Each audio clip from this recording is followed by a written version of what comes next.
Hello, Mr. Carter here, guys. Today we're gonna do a little fixer-upper here. So I have a Troy-built Bronco tiller with a 5.5 horsepower Briggs & Stratton motor on here. I have a problem here that needs to be fixed. Is I have a problem with the gas tank and the gas line.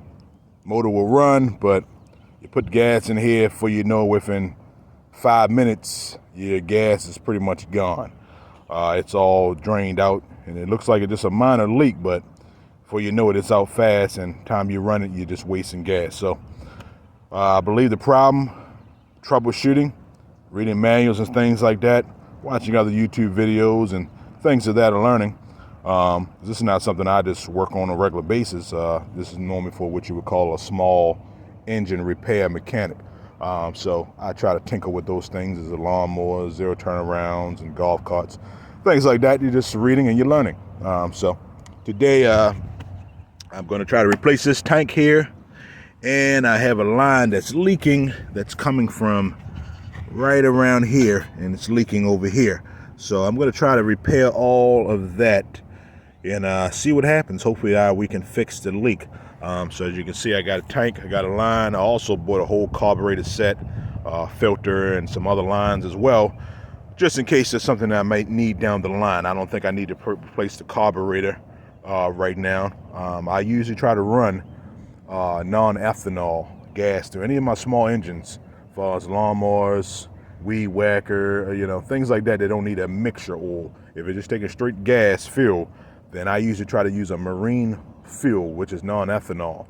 It's a little more expensive, but it will help not to clog your carburetor up. So if you got up north, in colder states, you got snow blowers and stuff like that, things like that, small engines that just take regular fuel, not a mixture. You don't want to probably put it in a mixture with oil and fuel. Those you want to just keep your regular gas in. But anything like other than that just takes straight gas, I would highly recommend using a non-ethanol. Uses like Blue at the gas pumps. You'll see not a lot of them have them, but when you find one, it is a little pricier, but in the long run, it will have your carburetor last you a lot longer, because what happens is they get clogged up. Even with your generators, the same thing. After a while, it starts to get that gumminess in there from that ethanol, stuff like that. So that's a recommendation. If you want to use it, it never hasn't let me down yet, so it saves me a lot of money from having to buy carburetors. Anyway, I'm gonna get to it, and I'll get back to you guys to see exactly what happened. So we're gonna take this gas tank off first, and then that way we have some space to get to the line and some things like that. We'll be back. All right, folks. Now I have put on a new tank, put on a new gas line.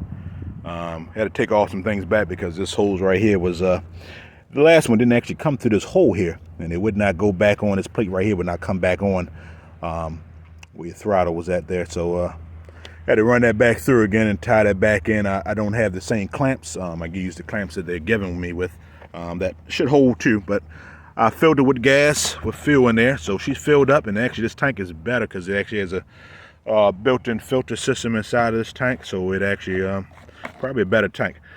So I got that on there. Gas lines are run. Put the choke and cover back on front of there with the filter. Lines are tied in, and before it was leaking really bad right here, back there. I don't know if you can see it, but right up in there, we had this piece right here.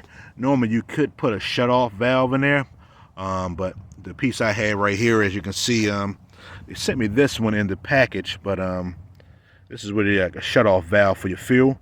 As you can see, it's got two lines in there, and that's going straight to the carburetor there. So it was no way for me to be able to put that on, so I had to leave what was existing on there until I change out that carburetor. Hopefully I won't have to do that. So now we're just gonna have to see what the results are. Let's see if this thing cranks up. And I'll always check your oil too. Right here, there's a little yellow cap here. You keep that off. Check your oil on that as well. So let's put on a choke there. Yeah, get on a good choke. Put on a little, probably about mid-grade. You don't have to turn it all the way up. But let's just do it there. And let's go ahead and see, give her a pull and see what happens.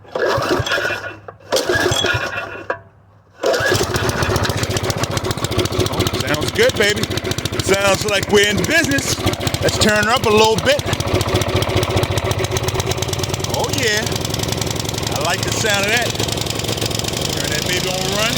Woo! Now that sounds good, baby. Open her all the way up.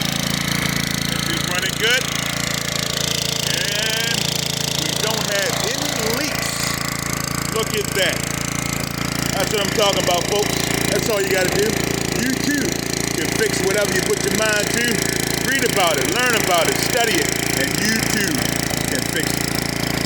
That's all for me, folks. Mr. Carter, signing out. Have a great one. I'm getting ready to do some tilling, baby. Put some stuff in this ground. See all that grass right there? It's gonna look just like that soon, all the way around. Take care now.